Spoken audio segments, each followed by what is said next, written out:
రుచికి సరిపడా ఉప్పు వేసేసుకోవాలండి. కొంచెం కర్రీలో వేసుకున్నాము, దీనికి కూడా కొంచెం పట్టిద్దండి, కొద్దిగా వేసుకోవాలి రుచికి సరిపడా. ఒక్కసారి కలిపేసుకొని మూత పెట్టి ఉడికించుకోవాలండి.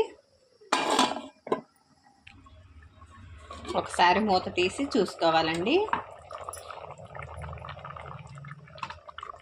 మంచిగా ఉడికిపోయిందండి. ఇప్పుడు ఆ పీసెస్ అనేవి ఇందులో వేసేసుకోవాలి.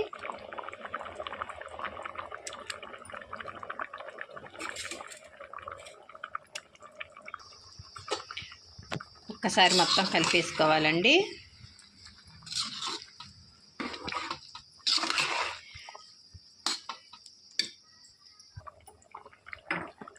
ఒక స్పూనుడు నెయ్యి వేసుకోవాలి పైన.